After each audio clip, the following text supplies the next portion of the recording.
aussi oublier une chose, que un ascenseur est fait pour faire monter une personne. Il n'est pas fait pour faire monter un frigo ou bien des matériaux de construction ou bien les belles. Je vous raconte une anecdote que j'ai racontée à M. Lahri. J'ai été inspecter un ascenseur. Vous savez, la porte de l'ascenseur, elle a un caoutchouc en bas. Quand il fait les va-et-vient, il dit vers un seul côté. Il me la poussière indique. À un moment donné, la porte ne fermait pas. Donc l'ascenseur m'a été lâche. J'ai regardé, j'ai fait ça, la poussière. La poussière, c'était quoi? C'était les débris de briques. Si les canards de cousine تاعو يطلع la brique. تراكمت هذيك le débris de briques, bien sûr, le bab ما تنغلقش. Il faudrait aussi que les gens apprennent à utiliser un ascenseur. Il n'y a pas que la filiale de l'ADL qui est en faute. Les boutons poussoirs, ce n'est pas un jeu. L'ascenseur est devenu un parc d'attractions. Il y a un petit peu, c'est un ascenseur qu'il faut sauvegarder. Mais néanmoins, c'est pris en charge par les pouvoirs publics et par l'ADL. C'est un gros problème, on le sait, mais on a pris le taureau par les cornes en préparant un cahier des charges pour ramener, mettre en concurrence les gros ascensoristes mondialement connus, pour la remise à niveau, pour la réfection, l'entretien et changer carrément l'ascenseur, s'il le faut. Donc, on n'a pas laissé tomber nos immeubles qu'on a réalisés. Alors, oui, la question. La Nouvelle République, ça fonctionne. Ma question, donc, concernant le programme, il est question donc, de reprendre les premiers inscrits en 2001 et en 2002. Monsieur le ministre avait avancé récemment en disant que pour réactualiser les dossiers d'Awahom, parce qu'il s'est passé plus de 10 ans depuis, qu'il était question que donc, ces gens-là aillent réactualiser leur dossier. Et donc, il était question de créer un site. Le site l'ADL, il existe. On peut le consulter. On parlait d'un site internet, d'accord. Le site internet qui nous permet justement d'aller réactualiser le dossier. Ça, d'une part. D'autre part, en ce qui concerne donc les premiers souscripteurs du programme 2001 et 2002,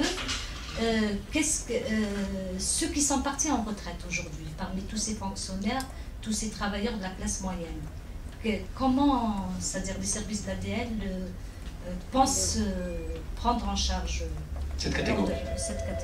Voilà, merci. Merci beaucoup, madame.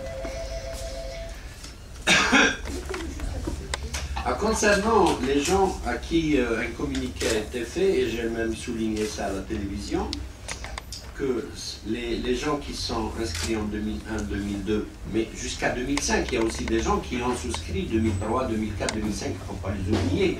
Ils ne sont pas nombreux, mais la grosse masse c'est 2001, 2002, mais on va les prendre tous ensemble. Pour ne pas faire la bêtise que l'ADL a faite avant.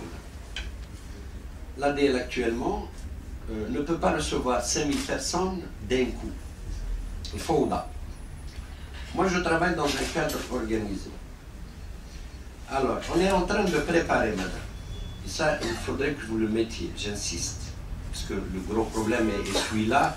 Il y a beaucoup de rumeurs, beaucoup de gens qui mettent des listes sur Internet et ce n'est pas nous. Donc, il faudrait que vous le mettiez. On est en train de négocier avec le CIRIST une plage horaire, madame. De façon à ce que l'ADL, maintenant qu'elle a un ordre chronologique de toutes les demandes, madame, on va passer par un communiqué dans la presse où c'est l'ADL qui va convoquer les gens, leur donner un rendez-vous avec ce qu'ils doivent actualiser dans leur dossier, madame. Ça sera dans la presse. Et on donnera des rendez-vous aux gens. D'ailleurs, on a commencé matériellement à se préparer au niveau de l'ADL pour recevoir ces gens-là. On a mis des tentes avec des salles d'attente, on va humaniser l'ADL qu'on a diabolisé.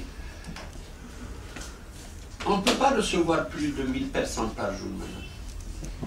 On recevra ce qu'on pourra recevoir. Ceci dit, ce travail se fera en 3 mois maximum, madame. On mettra les moyens humains et matériels pour aller vite. Beaucoup de gens nous reprochent « Warahad le site, Warahad le site ». Un site, ça se prépare, madame. Ça ne dépend pas que de l'ADL. Ça dépend des serveurs du CIRIS, ça dépend de la plage horaire que le CIRIS veut bien nous accorder pour ne pas être encombré, parce que beaucoup de demandes vont être faites en même temps. Et nous, ce que je peux vous promettre, que dans l'ordre chronologique, les gens seront convoqués et on essaiera de convoquer un maximum dans la journée. Dans un premier temps, c'est 200 à 300 personnes, madame. Mais il faut qu'on soit organisé. L'ADL ne peut pas recevoir 2000 personnes en même temps, c'est impossible. Alors, pour rester avec les sites, s'ils existent, bel et bien, ils sont gérés par qui au jour d'aujourd'hui? Quel site? Je vous Le ai parlé d'un site site web web où on met des listes. est géré par l'ADL. Alors, qui peut mettre des listes à l'intérieur? Quelle liste? Vous avez parlé on met une liste de souscripteurs dans... Non, non, on ne met pas de liste à l'intérieur. On va utiliser notre web pour donner la liste des gens qui ont des rendez-vous par rapport à un ordre chronologique qui est leur code et leur date de dépôt. C'est vrai que vous allez me dire que dans la même journée du 18, du fameux 18 août, il y a 20 000 demandes, mais on ne peut pas recevoir 20 000 demandes. Bah, ça sera les 200 premiers. Et ça prendra le temps que ça prendra. On ne peut pas recevoir 20 000 demandes.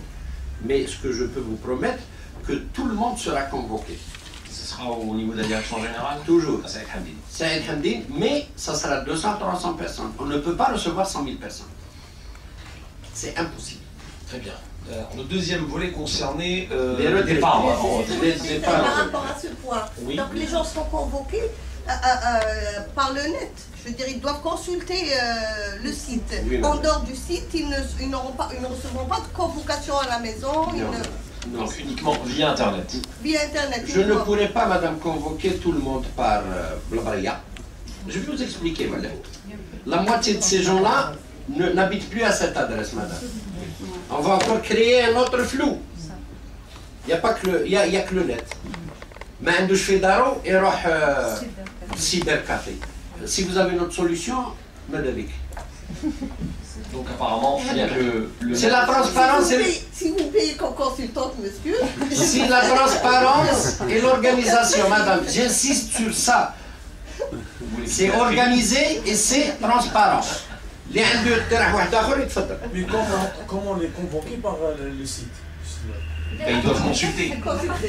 Tout souscripteur doit se dire j'ai un site, je dois le consulter parce que je suis le... C'est comme les étudiants qui ont le bac, ils ont un site qui va tout simplement orienter leur...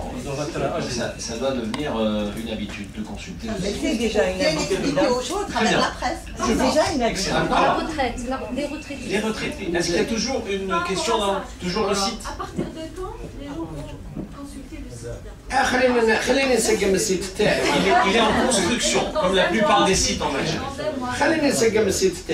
Mais je peux vous donner une date butoir par contre. Ça ne dépassera pas mars 2013. Ce problème sera réglé. Quand même. Et vous ne connaissez pas ce que c'est, madame. Et pourtant, la dernière fois, vous avez dit qu'on commence à les convoquer avant la fin d'année. J'ai jamais dit ça. Ça, hier, d'abord, madame, je l'ai dit à Souil El-Hajmi, je n'aime pas utiliser le mot mensonge, mais ce n'est que des rumeurs. J'ai jamais dit ça, madame. J'ai jamais dit ça. Djibili Warqa, ou un enregistrement, oui, vous. Vous l'avez dit à la télévision. Jamais. Non, il a dit on commence à convoquer les gens bien avant la fin d'année. Il a parlé d'assainissement des dossiers. L'inscription, madame, des dossiers, madame. On Vous avez parle dit, pas. قلت راح حرفيا قلت راح نبداو ندرسوا الملفات. اسمحي لي مدام Allez-y, madame, allez-y. قلت نبداو في استدعاء المعنيين قبل نهاية السنة. في جون. Voilà, la date butoir, c'est 2013, madame. Ça ne veut pas dire que demain on ne va pas commencer ou là après-demain, mais laissez-moi organiser mon site, madame.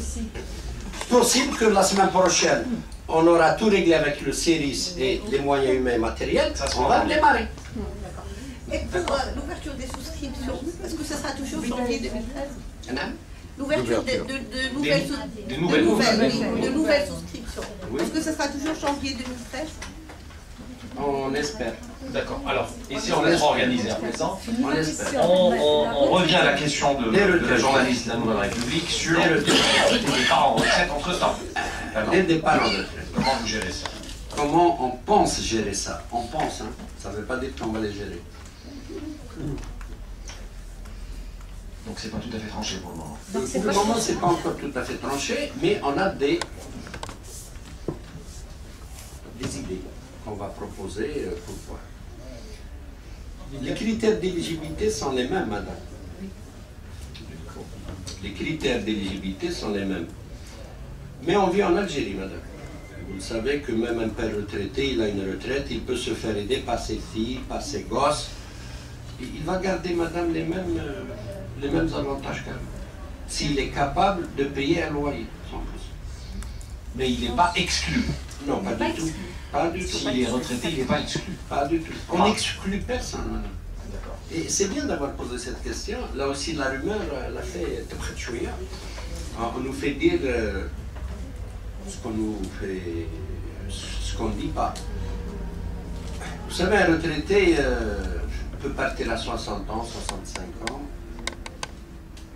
Mais nous, on va jusqu'à 70 ans pour pouvoir laisser le type payer.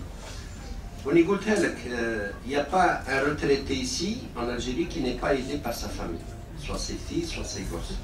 On lui donne sa chance. S'il peut payer son loyer, nous, on n'aura aucun inconvénient.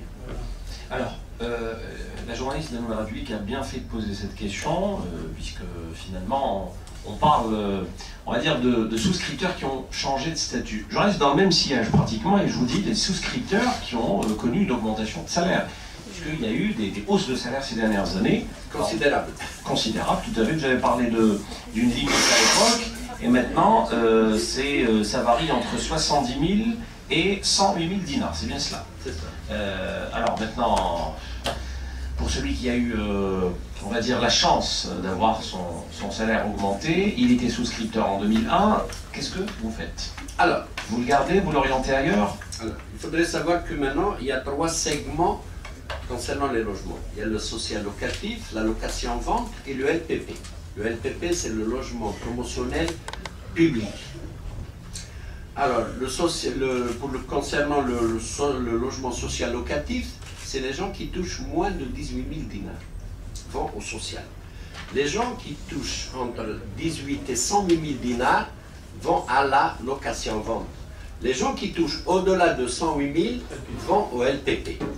Voilà les 3 segments de logement. Pour les gens qui ont eu le malheur ou la chance, non, un malheur au niveau de l'ADL et une chance d'avoir augmenté leur salaire. Tous les gens qui en 2001 étaient touchés moins de, c'était entre 12 000 et 40 000 à l'époque, maintenant les salaires ont augmenté, la strate a augmenté, ils seront automatiquement transférés vers le LPP. Donc vous ne les gardez plus à la déclaration? Non. Mais ce qu'il faut retenir, nous on essaie de garder la grande masse. Ce n'est pas énormément d'Algériens qui touchent au-delà de 108 000. La grande masse, c'est entre 18 et 108. Nous, on s'adresse à ces gens-là. Maintenant, la petite masse qui dépasse les 108 000 ont la possibilité d'aller vers le LPP. On ne les laisse pas en cours de route.